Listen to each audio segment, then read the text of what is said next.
ভারত ও পাকিস্তান সীমান্তে ফের উত্তেজনা ছড়িয়ে পড়েছে। জম্মু ও কাশ্মীরের আন্তর্জাতিক সীমান্ত আইবি ও নিয়ন্ত্রণ রেখা এলওসি বরাবর একাধিক সন্দেহভাজন পাকিস্তানি ড্রোন শনাক্ত হওয়ার কথা জানিয়েছে ভারতীয় কর্তৃপক্ষ।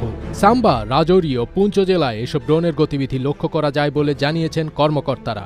এরপর থেকেই ভারতীয় সেনাবাহিনীকে উচ্চ সতর্কতায় রাখা হয়েছে।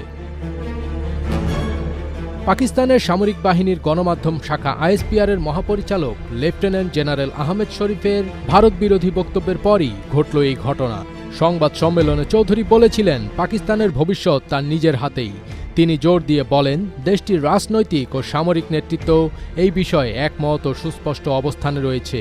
এ সময় তিনি ব্যঙ্গাত্মক ভঙ্গিতে বলেন, যেদিক দিয়ে খুশি আসো, একা আসো কিংবা অন্য কাউকে সঙ্গে নিয়ে, কিন্তু মজা না পেলে টাকা ফেরত। সাধারণত প্রতিপক্ষকে চ্যালেঞ্জ জানাতে ব্যবহৃত এই বাক্যাংশ উচ্চারণ করে তিনি ভারতকে পরোক্ষভাবে সতর্কবার্তা দেন।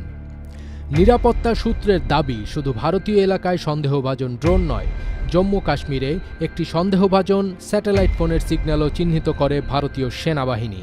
সেনাবাহিনী অনুমান করছে, জম্মুতে পাকিস্তান থেকে অনুপ্রবেশের সংকেত পাঠাতে এই স্যাটেলাইট ফোন ব্যবহার করা হচ্ছিল। এই দুই ঘটনার পরই জম্মু কাশ্মীরে যৌথ অভিযান শুরু করে দেশটির নিরাপত্তা বাহিনী।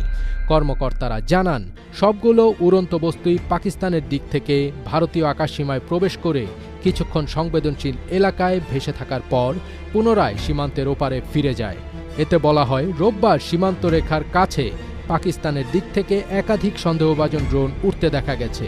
নজরে আসার সঙ্গে সঙ্গে দেশটির সেনাবাহিনী তৎপর হয়ে পড়ে।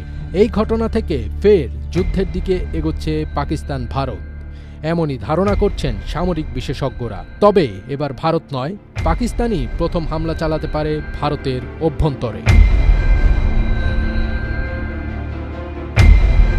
ফজবির তাজ, এটিএন বাংলা।